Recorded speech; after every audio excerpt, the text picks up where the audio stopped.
আমি এখন রোস্ট রান্না করব। এখানে আমি প্যানটা দিয়ে দিলাম। এই তো আমি রোস্টটা রেখে দিয়েছিলাম লবণ দিয়ে।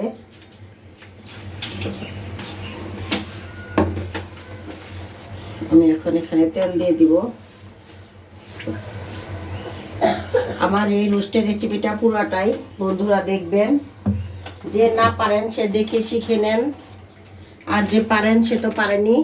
আর নতুন নতুন ভিডিও পাইতে হলে আমার চ্যানেলটাকে সাবস্ক্রাইব করে দিতে হবে বন্ধুরা। আমি চুলায় প্যান বসাই দিয়েছি। এখানে আমি জালটা মিডিয়ামে রাখবো। এখানে যে আমি রোস্টটা করে রেখেছি, এখানে আমি এইগুলো এখন এই তেলে দিয়ে ভেজে নেব।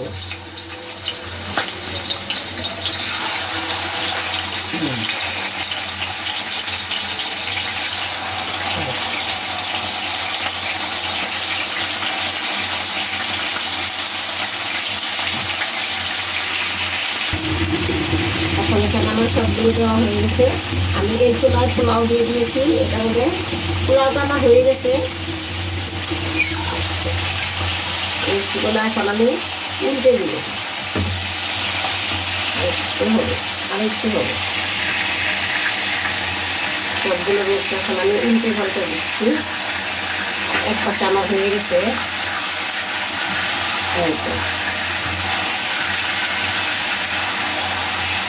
এগুলো আমার উল্টে দেওয়া শেষ।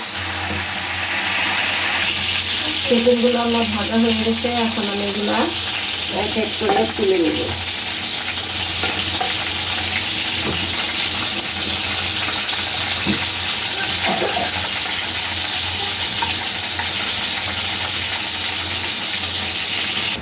এই তো আমার উঠাই নেওয়া হয়ে গেছে চিকেন। এখন এখানে আমি দিয়ে দেবো কিছুটা পেঁয়াজ, এলাচ, দারচিনি,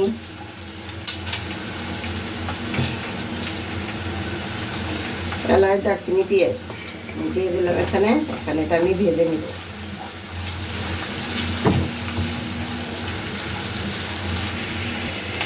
তোমার পেঁয়াজটা ভাজা ভাজা হয়ে গেছে। এখন আমি এখানে দিয়ে দিব আদা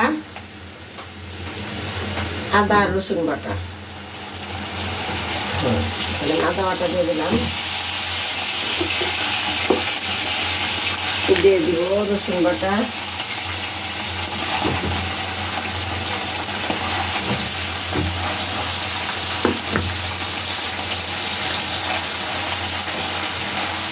এখানে দিয়ে দিব বাদাম বাটা আর পেঁয়াজ বাটা।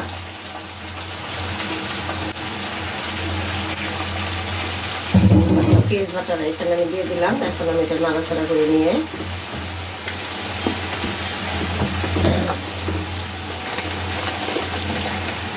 দিয়ে দিচ্ছি স্বাদ মতো লবণ। লবণের পরিমাণটা কম দিবেন। আমি সব মশলা এক এক করে আমি এখানে সব দিয়ে দিব। এটা আমার হয়ে এসেছে। এখন আমি দিয়ে দিলাম একটু রোস্টের মশলা।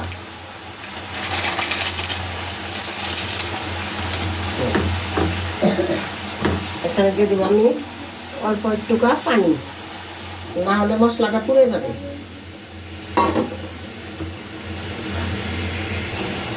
এখন আমি দিয়ে দিচ্ছি টমেটো সস,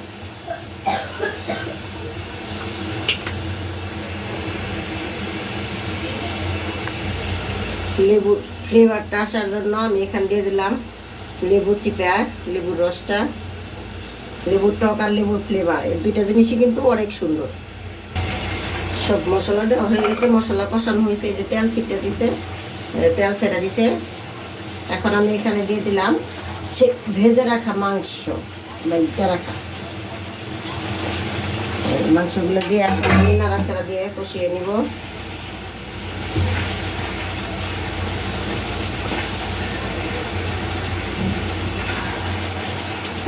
নাড়াচাড়া দিয়ে দিলাম। গোশটা আমার এখন কষানো হয়ে গেছে, সিদ্ধ হয়ে গেছে। এখন মাংসটা আমি এখানে দিয়ে দেবো এখন অল্প একটু খানিতে পানি, হ্যাঁ, তা পানিটা গরম পানি দিতে হবে। গরম পানিটা দিয়ে দিছি। এখন এটা নাড়াচাড়া দিয়ে আমি একটু ঢেকে দিব। আমি 10 মিনিট পরে ফিরছি। এখন আমার এটা প্রায় হয়ে এসেছে। এখন আমি এখানে দিয়ে দিব দুধ। আমি গুঁড়া দুধ গরম পানিটা গুঁড়ে নিয়েছি। আপনারা চাইলে লিকুইড দুধও দিতে পারবেন, এটা অপশন। এটা না যে গুঁড়াটাই দিতে হবে, যে কোনোটা দেওয়া যাবে। দুধটা দিলে আর কি স্বাদটা বাড়ে। এখন আমি এটাকে নাড়াচাড়া দিয়ে নেব। ওয়াও, দুধটা দিলে কালারটা কত সুন্দর হয়। ওখানে ক্যামেরাতে কালার কেমন দেখা যাচ্ছে আমি তা জানি না, তবে দুধটা দিলাম। এখানে কালারটা অনেক জোস্ট হয়েছে, অনেক সুন্দর হয়েছে।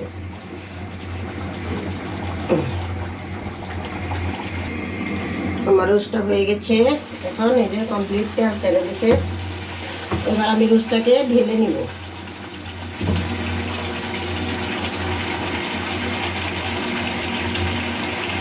ঢাইলা নিয়ে ফির তো আমি আমার রোস্টটা যে ঢাইলা নিছি, এই দেখেন কত সুন্দর তেল জমেছে। তো এরকম নতুন নতুন ভিডিও দেখতে চাইলে আমার চ্যানেলটাকে সাবস্ক্রাইব করতে হবে এবং কি বেল বাটনটা টিপে দিতে হবে। আর কমেন্টে লিখবেন আর কি কি রান্না আপনাদের মাঝে নিয়ে আমি হাজির হব। তো সবাই বন্ধুরা ভালো থাকবেন, সুস্থ থাকবেন। আল্লাহ হাফেজ। ভিডিওটি এই পর্যন্তই। টাটা। দিলাম।